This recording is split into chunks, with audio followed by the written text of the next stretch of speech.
So, in honor of the new series that's just started in 2000 AD, I have to ask: have you ever been ghosted? Ironically, it kind of fits in to 2000 AD because what happens is I'll meet somebody, I'll make friends with somebody, whatever, and they'll ask what I do, and I'll talk about working in comics, writing, and culture criticism type of thing. And then they say, "Oh, what are your favorite comics?" And I will bring up 2000 AD and like generally like a whole host of various British comics, and they're like, "Oh, what's that? I've never heard of that." And I'm like, "Glad you asked, friend." And then they will get a stream of text messages that could actually probably take up a book. And then at least 7 out of 10 times, they will just be like, "Right," and then move on and stop talking to me. So I don't know if that counts as ghosting, but but obsession can lead to it, and thank God we are talking about Ghosted this week because I it's mean, all coming full circle. that's less ghosting than more just an expression of one's personality. Welcome, Earthlets. This is in orbit every Wednesday. Get 2000 AD now. Get 2000.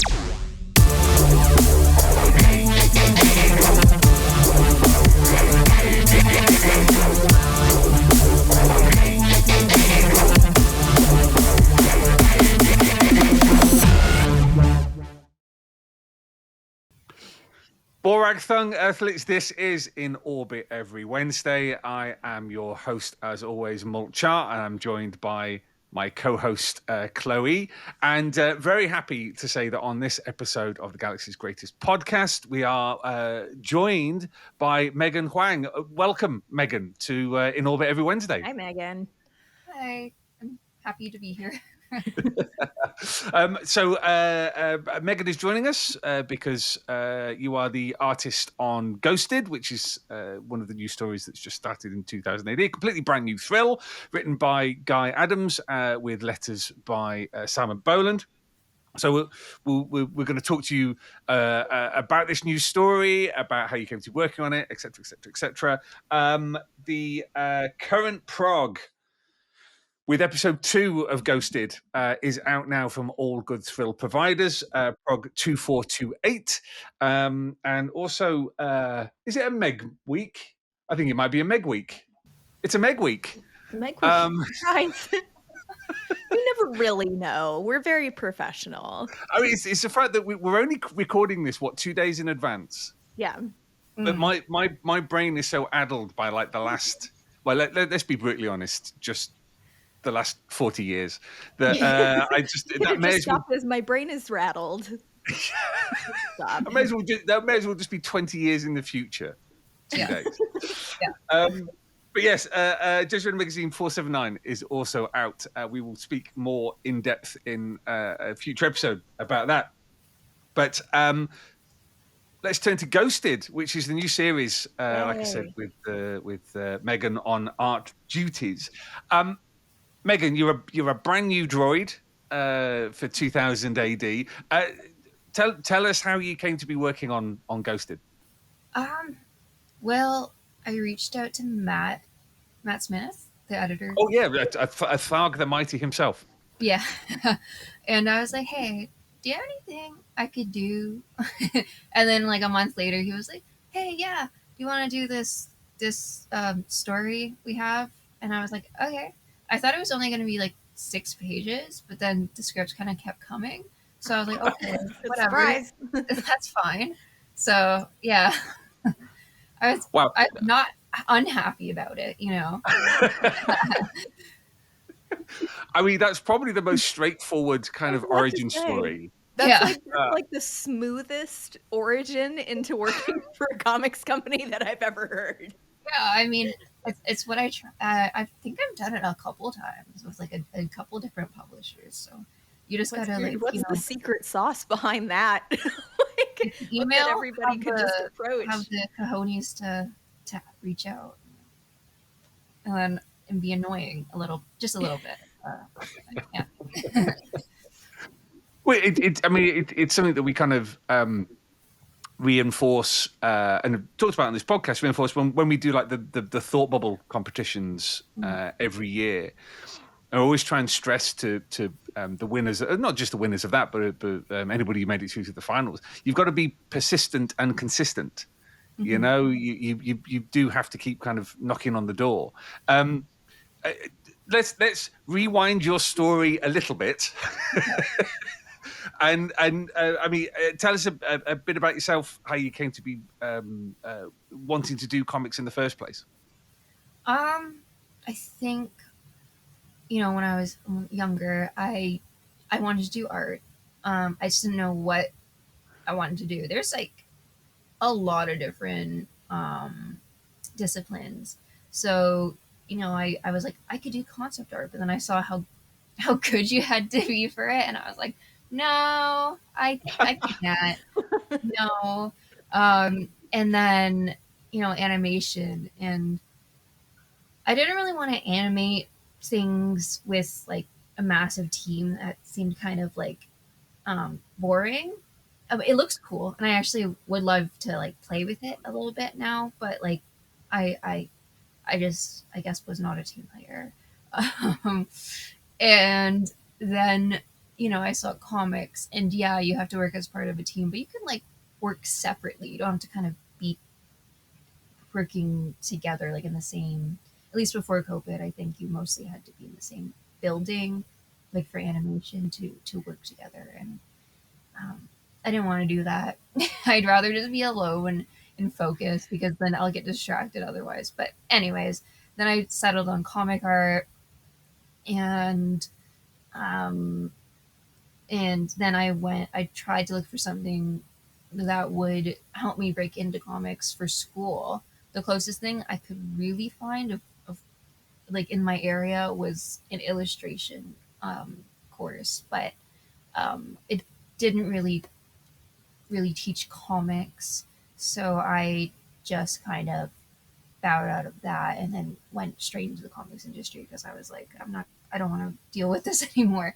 So then I just kind of went into comics, and I luckily stayed in comics because I don't know, I wouldn't leave.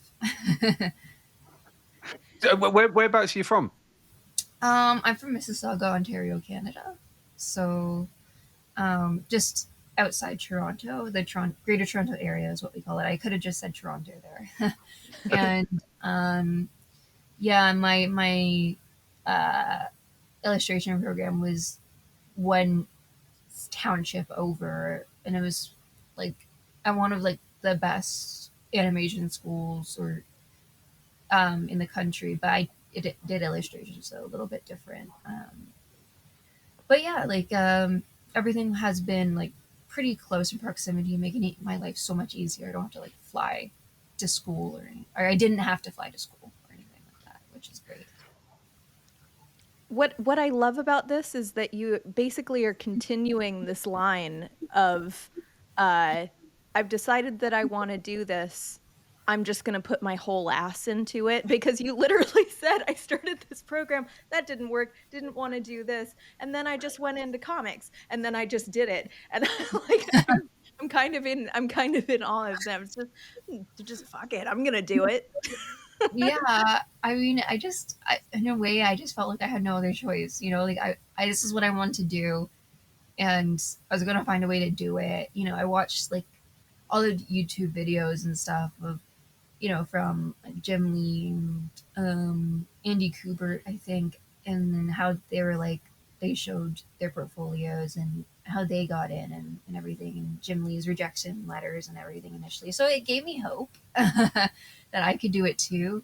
And it was just, yeah, persistence and consistency, right? I mean, I love the idea that you know, you didn't want to fly to have to go to kind of college.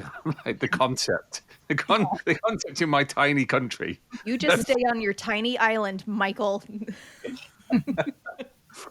My university was sufficiently far away from the house that it required a whole 20-minute drive. You know. Oh, I mean, it was a bit worse than that. It was like 2.5 hours. But you know, Oh, that just meant I'm just giving you grief because of when you went to go see Simon and you were like, it was the longest drive. It was a whole half an hour. And I'm like, what are you talking about right now? It was a So, whole other yeah. town.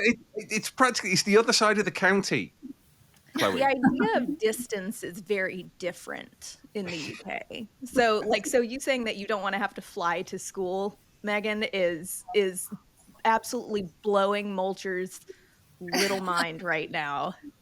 I mean, perfect. I mean, talk about Toronto. I went to a kind of science fiction, fantasy fiction. I think was it Worldcon or something like that in Toronto years ago, and I was like, okay, well, there's going to be a day where I get a bit of time to myself, so I'll go into Toronto. And someone I know who's relatively local went, no. It'll take you all day to get there and all day to get back. Depending on what you choose to take, but yeah, it's annoying. Okay.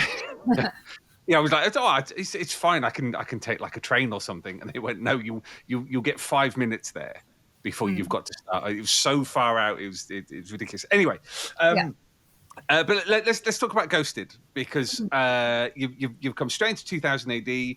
You've got a series. I love the whole thing of like the scripts just kept turning up. Yeah, they did, and I was like, when is this going to end? I don't know.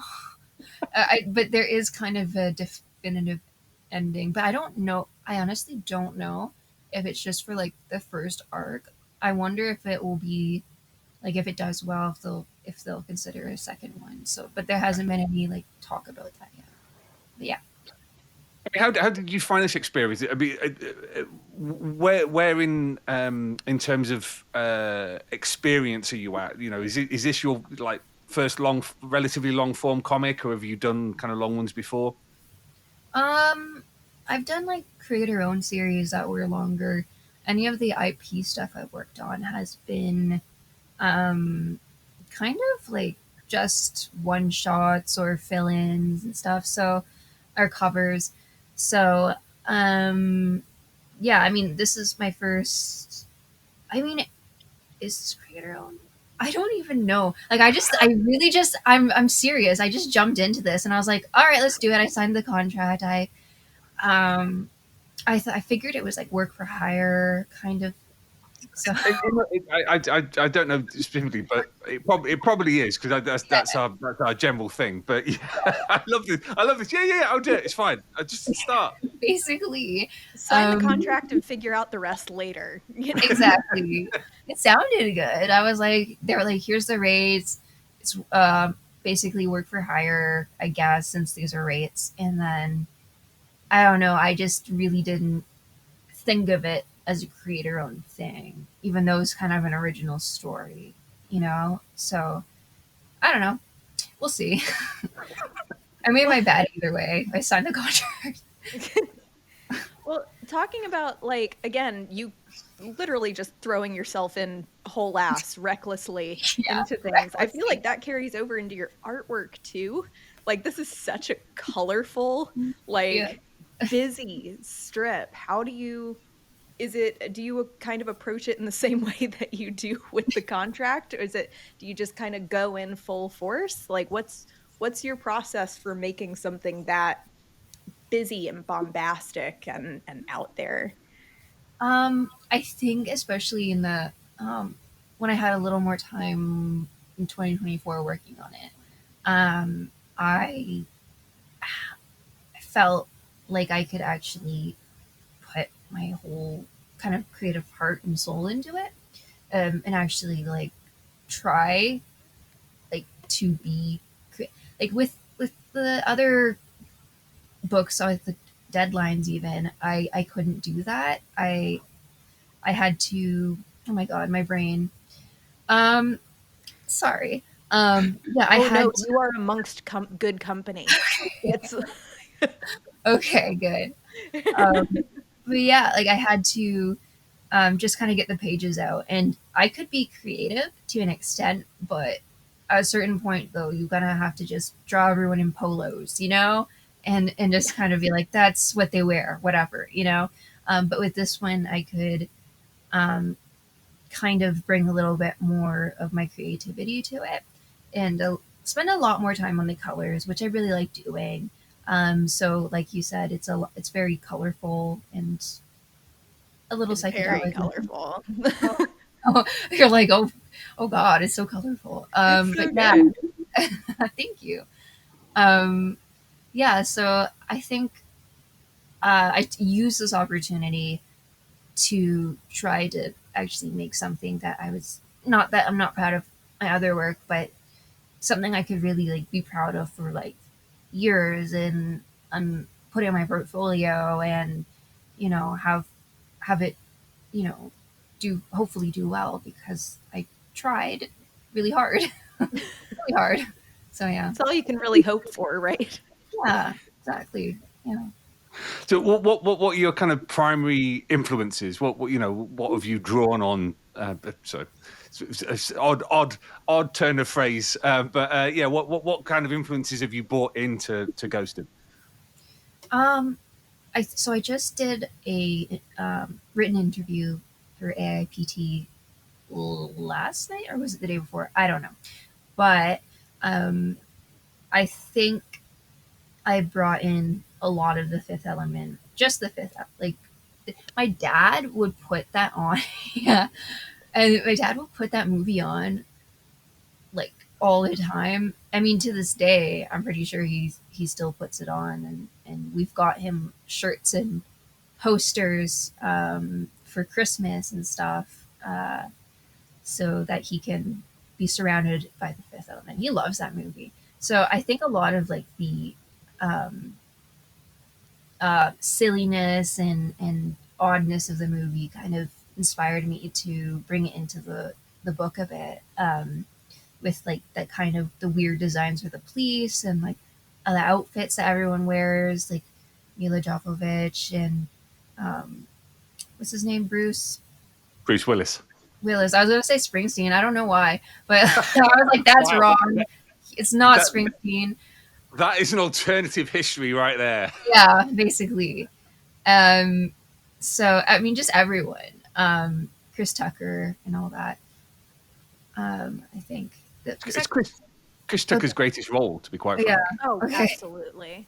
Yeah, it is in my opinion too. Yeah, he was great. So, but anyways, I'm listing off names, but love the fashion in it. I love the weirdness, and I think it really affected me deeply. And like when I heard like, oh, sci-fi world with weird looking, outfits and stuff, I was like, okay, Fifth Element, let's just bring that in. So yeah. I mean, it's perfect. And now that you've mentioned it, I can absolutely, because there's a couple of bits in the second and third episodes where there is that wonderful. One of the things I like about the kind of New York of the Fifth Element is that kind of corporate politeness, like American corporate politeness. Actually, it's the velvet glove that hides the iron fist. So people are being very polite to each other, but they're about to shoot one another, kind of thing. So I 100% can see that very much. One of the things I am interested in is we often talk about the kind of compressed storytelling nature of 2000 AD because you've only got 5-6 pages at most every single week. How have you found Guy Adams's scripts and the amount of detail that is in each page? Has that been a challenge, or has it been something that actually you've been fine with? I've been fine with it. No complaints. Like he was really nice, and initially when the scripts came in, they were just kind of for any artist to kind of work with. And then when we started, I poked him on Twitter, or I tagged him in the post that I was working with him, I guess, because we hadn't talked before that. Then his script started to become more personalized, which made me smile a little bit. That he like considered, me. And I mean, I think the only gripe I would have is that none of the pages are just like a splash page, like which would be so easy. There's been like 0 splash pages, nothing like just 2 panels or anything. Just it's all been like 5 panels each, and I'm like, no, why can't I just have one splash page that so I can just kind of, get through that real quick? Whatever, it's fine. But other than that, it's been great. Yeah, I enjoy it. It's true. You don't really get a lot of splash pages in general in like 2000 AD stuff. Yes. To a degree, it's by design. Oh yeah. If you do have only 5 or 6 pages, then you can't really waste it. But that is the mark of thrill power. What? Okay. That's the thrill power klaxon. All right. Yeah. I haven't used it for a few weeks, and it was worth it for the look of confusion on your face and the look of horror on Chloe's face. God, I had truly and genuinely hoped that you had just forgotten about the soundboard. It's just, you know what it is? It's that the horn is not, I was going to say the horn is not horny enough, but we can't, that's an incorrect phrasing. But the horn does not sound enough like a horn. It just sounds like a, it's a very half attempt to be, but. It's so random. But poor Megan has just been sprung into this without any warning whatsoever. I know. No, it's all good. It's all good. Yeah. Yeah. But yes, going back to talking about Ghosted. It's I like one of the things I like about it is that kind of. I mean, it's set in a futuristic Kinshasa. So an opportunity there for a bit of kind of Afrofuturism and or something other. Are you finding? I mean, we're only well, the readers this week will be 2 episodes in, but I've managed to read ahead. One of the privileges of being a marketing droid. Have you found that your experience of it as you're going along is changing as you've had this been talking to Guy and seeing how things are developing? Are you kind of doing things differently, or are you going, all right, okay, I kind of see where this is going? I'm not sure where it's going. Honestly, I don't know what the end game is. I probably should ask Guy about that. Maybe I can plan ahead a little bit, but I think I don't want to say he's like rushing or anything, but I think we are both kind of scrambling now with we got established deadlines a couple weeks ago, I think. And so now we're kind of scrambling to make sure we meet them. Which I don't think will hurt the creativity or the art or the writing. It's just, I don't know. It's just, we can't really like think as much, about the story. I don't know what the question was. I think I don't know if I answered it. So, no. Yeah, absolutely, you did. Absolutely, you did. Okay. But I do want to highlight. I loved. I mean, we used it in the marketing. But I loved page 2 of episode 1. That fantastic trip she's on in the nightclub. For those who are listening who haven't read their prog yet, it without doing too many spoilers, it's kind of 300 years in the future.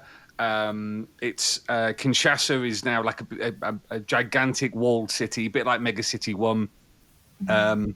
And everyone has like personal ratings, so like a financial rating and a threat level that can be read by others.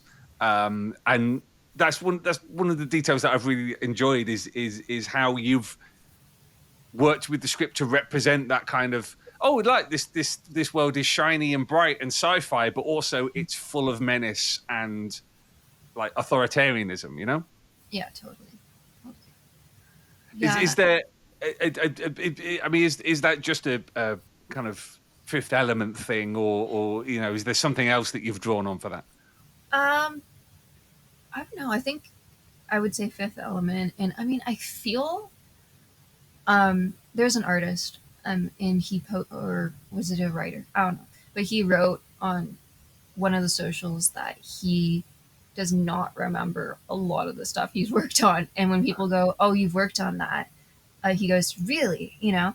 And I think I'm getting to a point where I am like that. So I have a feeling that I've worked on something where it's like all bubbly and nice, but like there's that authoritarianism under it, or like a pitch or something I had with some writer. But I feel like I've done it before. I feel I have that feeling. I can't say if it's true, but yeah. You were in very good company on this podcast. For Because, real. Yeah, uh, I'm realizing Permanent like deja my vu. Chloe and I very regularly, I mean, one could almost say on a weekly basis, fall apart. Yeah. I mean, I'm just falling apart. Like I've Moment been, by moment, baby. Yeah. and now everyone who watches this knows that I'm just a complete mess. But that's fine. That's fine. Welcome. Yeah, yeah. I'm glad I'm in good company at least. You are amongst friends here. Yes. But I mean, it's one of the things. I mean, it's not just about getting older, but it's kind of something a lot of people have talked about is over the last few years, especially actually the kind of anxiety of living and the world and everything makes memory kind of inconsistent and Yeah, I see that. Yeah. kind of scattergun. And for me, it's just old age. I just have to accept that. I'm, Okay. Yeah, you're absolutely ancient. Like what? I know. I know.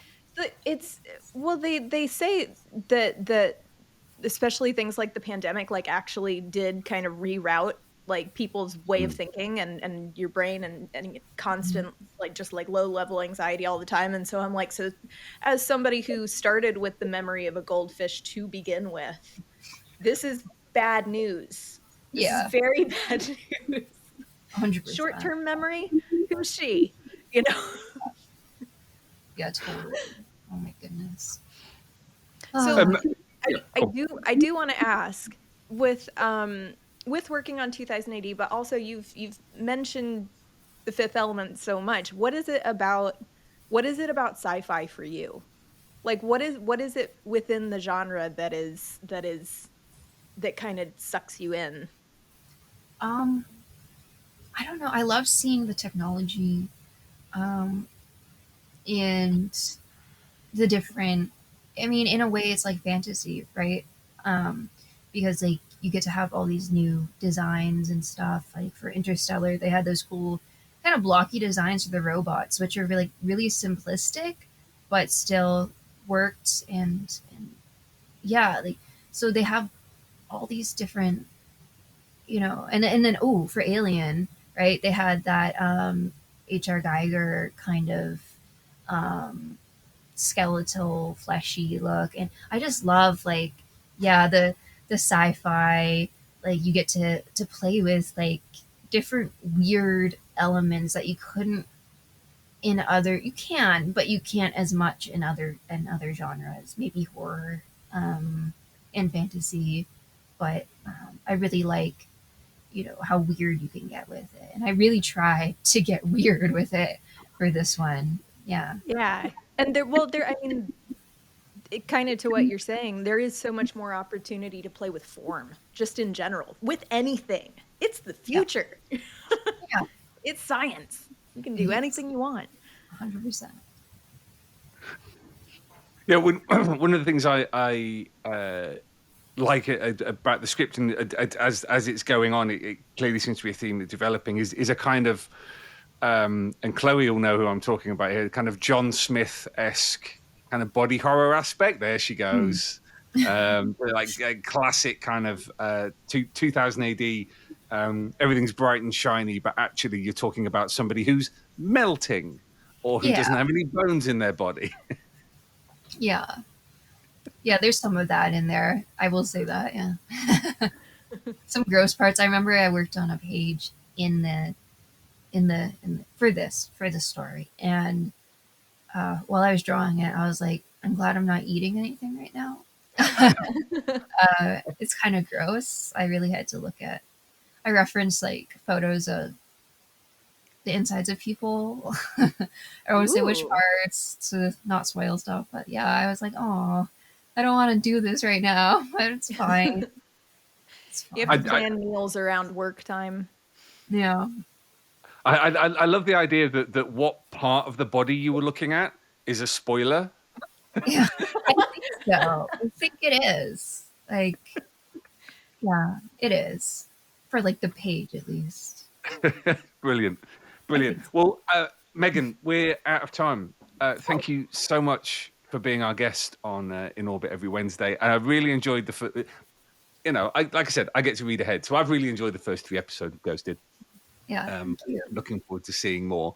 But yeah, fantastic. Welcome to the fold. As a newly minted 2000 AD droid, you have passed your initiation of being on a podcast episode with these 2 weirdos. Yeah, well, Oh, you guys are great. It's okay. Oh, thank you. I wasn't fishing, but that was nice to hear. Thank you. Like there was a bit of a pause, and I was like, okay, I should say something. but no, I mean, you guys are great.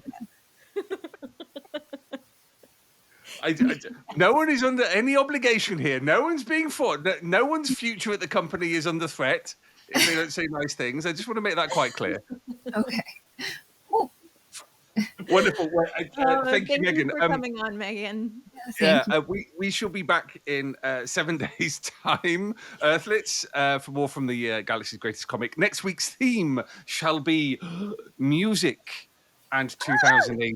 I mean, those who are watching can see that Chloe is very excited about that. There will be absolutely no singing in that episode. I forbid it. I get the feeling that I don't have a say in that. You said nothing about dancing. Oh no! So definitely one to listen to, not to necessarily to watch. But make sure that you go along to 2000ad.com where you can sign up to the newsletter. Go along to your preferred tablet, phone app place and download the 2000 AD app where you can get free comics and also subscribe so that you could be reading things like Ghosted by Guy Adams and Megan Huang. We should be back in 7 days' time, Earthlets. And until then, from Megan, it's goodbye. Yeah. People don't know how to respond to that. And from me, it's goodbye too. Bye. All right, there we go. You don't have to say it so aggressively. Yeah. And for me, it's Splendid Birthrig. Get 2000 AD now. Get to